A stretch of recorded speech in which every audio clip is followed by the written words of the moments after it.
In light of recent events, many Americans are scratching their heads and wondering how in the world did America become so corrupt. Story after story has the same underlying tone, suggesting that yet another American institution is corrupt at the highest level. But it's not just big institutions like the FBI. At the local level we are seeing rampant and out-of-control corruption as well. Small towns, big cities, and the suburbs are all awash in the type of corruption most people have never seen before. So how did this all happen, and how did it get so bad so fast? Well, much of it can be traced back to the death of the newspaper. You see, when the newspaper died, so did long-form journalism.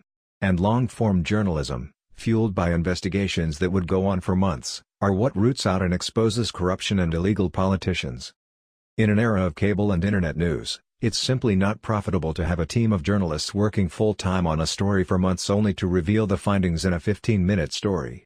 That story won't boost ratings, even if the story resonates and become national news. It's much easier for cable news to just recycle the talking points of the day. Pay a few experts to talk about it on camera, then just rinse and repeat day after day. Internet news sites operate much the same way. Most journalists they hire are required to write several articles a day. It's impossible to do any real investigative reporting at that rate, so they simply rehash what's in the 24-hour news cycle that day in what becomes an endless cycle of headlines but no substance. And that's the problem. The newspaper and its business model was the only medium where it was profitable to have teams of journalists investigating a story, even if that story took months to complete. A perfect modern example before newspapers totally died and were bought by billionaires to spread propaganda, was the story featured in the movie Spotlight. The movie tells the real-life story of the Boston Globe Spotlight reporters investigating the Catholic Church priest abuse scandal. They broke the story and brought it to world's attention, a story that is still reverberating today. But the story took months and years of investigation. Cable news or internet clickbait sites could never perform an investigation like that now. It's simply not profitable for them to do so. At the local level it's even worse.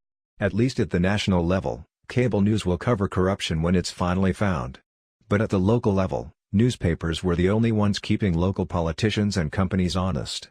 But without local papers, or with local papers with very small budgets or ones that are owned by national companies, local politicians are allowed to work with almost no oversight from the media. Their corruption goes totally unchecked until it reaches such a level where they feel they no longer have to even hide it. Compounding this problem is the fact that billionaires seized on the opportunity to buy marquee newspaper brands for pennies on the dollar. A perfect example is how Jeff Bezos purchased the Washington Post for $250 million. Just to put that into perspective, reports have shown that Jeff Bezos earns about $250 million a day. So Bezos bought his own global propaganda mouthpiece for what amounts to a day's salary. Of course, I don't want to suggest that in the not-too-distant past journalism was perfect. However, before the decline of the newspaper, there was a functioning fourth estate that kept most corruption from running wild. Sure, the media was always an institution with a liberal bias, but it still functioned when it needed to. You can almost think of it like an old car.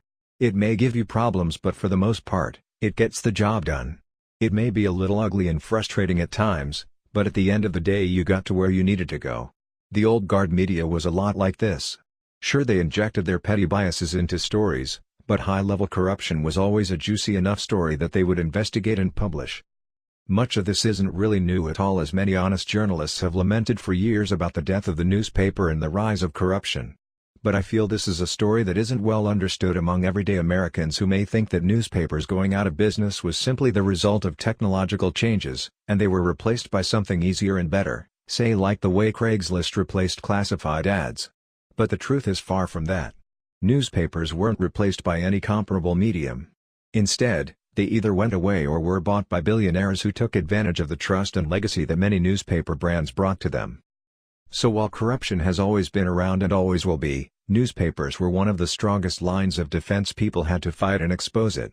The newspaper model of old actually made it profitable for journalists to do true investigative journalism on a large scale, and do it regularly.